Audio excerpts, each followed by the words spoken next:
Voltamos a conversar aqui em Conjuntura pela TV Mar, canal 25 da NET, com Marcos Calheiros, que é o presidente do Sindicato dos Economistas de Alagoas. Presidente, voltando ainda à questão do dólar a mais de R$4, dá para imaginar, pelo menos a médio prazo, o dólar de novo a R$2 ou não? Não. Isso, o governo, para se equilibrar, para voltar a crescer, vai levar no mínimo 2 anos. Isto é, se o Congresso aprovar todos esses pacotes que mandou.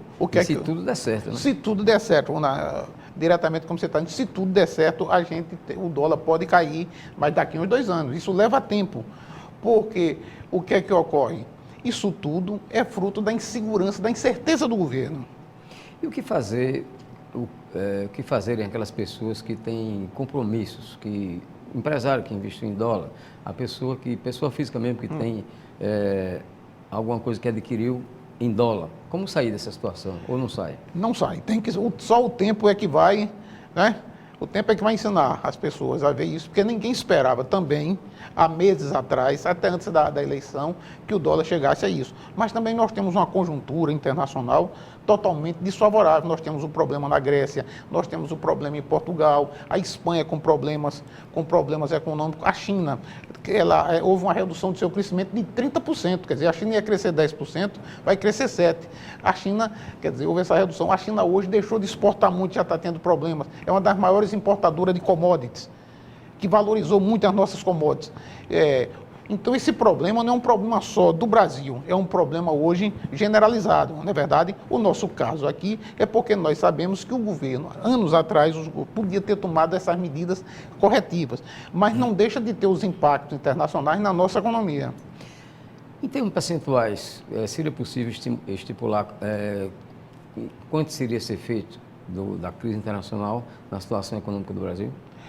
Olha, eu não tenho ideia assim em termos de números, mas o impacto é muito grande, porque eu não sei se você está lembrado, hoje o Brasil tem aproximadamente 350 a 370 bilhões de dólares nos bancos internacionais, originário do fruto das commodities, minério de ferro, soja, açúcar, tudo isso que teve um valor muito grande no mercado internacional, principalmente para a China, porque a economia mundial estava crescendo. Essa retração nos levou, inclusive, ano passado, a ter uma balança comercial negativa. Esse ano nós estamos recuperando em função do dólar, em função também da redução das importações. Essa redução das importações, claro, significa também a queda do nível econômico das indústrias locais, ou seja, a recessão se implantando. Há quem faça um comparativo entre a situação da Grécia, que teve problemas seríssimos econômicos e conseguiu uma negociação muito complicada, mas conseguiu negociar e está aos poucos se recuperando do ponto de vista econômico.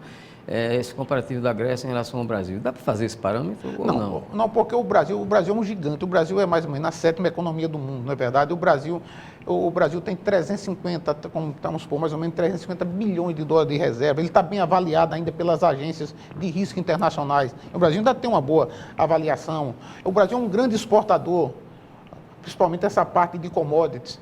Então, a economia brasileira é muito dinâmica. O Brasil tem um parque automobilístico muito grande, a área de petróleo dinâmica, essa área de commodities. Então, o Brasil é uma situação totalmente diferente da Grécia. A Grécia é um país literalmente falido. O Brasil não. O Brasil é um país que ainda é um dos países do mundo que mais recebe investimentos internacionais. Mesmo com toda essa crise, o Brasil está entre os 7 e 8 que mais recebem investimentos internacionais. Falar em crise aqui no Brasil, há poucos dias a gente conversava aqui mesmo, em Conjuntura, aqui pela TV Mar, com o secretário estadual da Agricultura, Álvaro Vasconcelos. E ele dizia que no setor agropecuário não há crise. E deu como exemplo o Rio Grande do Sul e outros estados que são fortes. E aqui, no caso de Alagoas, ele disse que o probleminha a mais, que em relação a esses outros estados, no setor agropecuário, é a questão das usinas. Que houve esse problema com açúcar, as usinas quase todas quebraram. Como explicar isso? De fato, o quadro é esse? O secretário tem razão. Os estados que têm essa parte de agropecuária, exportação de carne, essa exportação frangos, não é verdade? Minério de ferro, essas commodities também todas ligadas ao setor do setor agromineral, estão tendo uma situação razoavelmente boa. Porque, veja bem, a situação brasileira, a balança comercial brasileira, se fosse só de commodities, era excelente. Nós temos uma situação muito boa. Então, esses estados não sofrem o impacto que nós estamos sofrendo aqui. O setor sucroalcooleiro aqui está passando por sérias dificuldades, não é verdade? Então, o setor sucroalcooleiro tem uma formação muito maior, histórica na nossa economia, o impacto na economia local é muito maior. Marcos, a questão do desemprego, só para se ter um parâmetro, também aqui em conjuntura a gente conversou há poucos dias com Alfredo Breda, que é o presidente do Sinduscon, o Sindicato da Construção do Estado de Alagoas. Ele deu um dado, para mim, bastante preocupante. Segundo o Alfredo Breda, há 2 anos, em 2013, esse setor empregava em Alagoas, o setor da construção civil, cerca de 35 mil pessoas com carteira assinada. Hoje só são 15 mil. Ou seja, nesses 2 anos tem 20 mil desempregados só da construção civil. Qual a perspectiva para essa reversão do desemprego? Você vê? Essa Veja possibilidade? bem, esses dados são preocupantes, não só aqui na indústria da construção civil, aqui, como também no Brasil todo. Se nós andarmos aqui pela região da Pajuçara, Ponta Verde, nós vemos muitas placas de ventes, né? Essa que é a realidade. O país só pode voltar a crescer, e também na área da construção civil, da indústria civil, se houver uma redução das taxas de juros, se houver um clima favorável à retomada de investimentos. Com a Selic a 14,25, a taxa de juros altíssima, não tem quem queira aplicar, em grande parte, em atividades produtivas. Grande parte dos setores da economia vão buscar o quê? Aplicar em ativos financeiros, não é verdade? Porque poucos negócios no mundo vai dar 14,5% ou 14,25%. E é preocupante porque a construção civil também é um dos setores que mais emprega a gente aqui no estado de Alagoas. Está sofrendo face à política macroeconômica nacional. Essa que é a realidade. O governo federal está investindo pesado na recriação da CPMF. Esse é o cenário, segundo o governo federal, resolveria todos os problemas. E se não vier a CPMF, qual seria esse cenário? Olha, tem que buscar outro assunto. Falou-se agora em cassino, legalização de cassinos, que podem, né, na verdade, ser uma receita a mais para o país. O país vai ter, Flávio, que buscar uma forma de ajustar. Isso é inegável. Ninguém não pode ter um rombo nas contas públicas dessa maneira. Ou ele tem que cortar nos outros segmentos aí, ou buscar receitas tipo CPMF. Não estou defendendo a CPMF, estou dizendo que para equilibrar, ele tem que buscar receitas, ele tem que buscar outros tipos de receita. Fazer um estudo nessa área de cassino. Mas será que cassino vai dar tanto? Acredito que não, na verdade. O imposto imediato que pode ajudar mais o governo federal, estadual e até as prefeituras, como você colocou ainda agora, possivelmente seja a CPMF, que é um imposto que ninguém foge, não é verdade?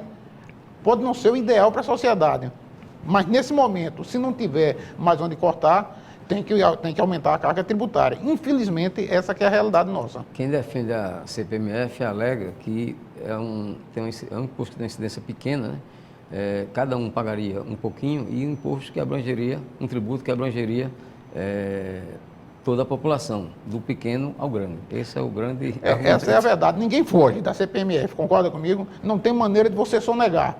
Esse é um imposto que vai do pequeno ao grande. Até que o governo queria criar um diferencial de rendas, mais ou menos isso aí. Mas esse, sem defender, é um imposto que ninguém foge, como você bem colocou. Do pequeno ao grande, todos vão ter que pagar, se for passar. Porque é a transação de cheque.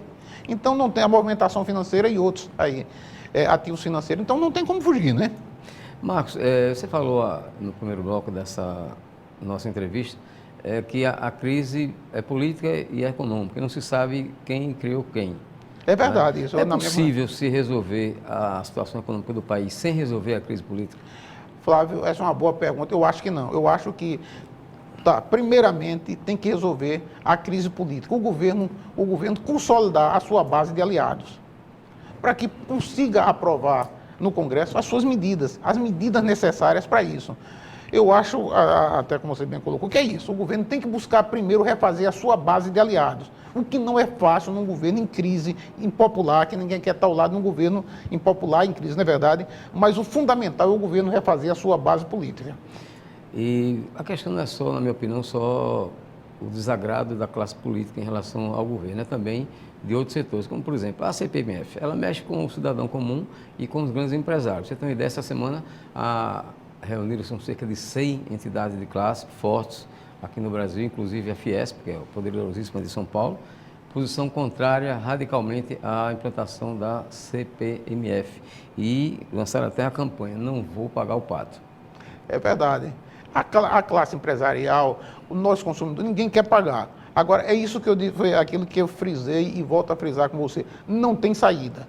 Tem que buscar, ou vai cortar programas sociais, vai cortar investimentos em infraestrutura. Então, se não tiver alguns impostos para complementar esse rombo do orçamento, infelizmente vai ter que cortar mais recursos. E cortando mais despesas, nós vamos entrar numa recessão ainda maior, está entendendo? Porque vamos deixar de ter investimentos, que gerem emprego, que gerem renda. A construção civil pode sofrer mais ainda também. A Caixa Econômica já está aumentando os seus juros para a construção civil. É de seta e tal. Então é um círculo que é um círculo vicioso isso, né? Marcos, tem muita gente que tem dinheiro, né, tem condição financeira, que está indo embora do Brasil, levando inclusive toda a família. Para esse povo que tem condição de ir embora e ainda está relutando, há esperança de ficar? Eu acho que quem tem dinheiro mesmo, né, vai morar no paraíso, né? Ou vai para a Alemanha, quem tem dinheiro, que muitos têm os seus pais, avós, alemães, italianos, portugueses que facilitam até hoje o passaporte, né? Miami, que é uma cidade semelhante aqui, grande parte da nossa aqui dessa região nossa aqui, né? O clima ali do Caribe, tudo. Então, as pessoas que têm dinheiro, essa não sofrem em lugar nenhum do mundo, pode ir para qualquer lugar do mundo que vai se dar bem, né? E para qual o seu recado para encerrar a nossa entrevista para aquele cidadão que está nos assistindo, não tem condição financeira de ir embora do Brasil?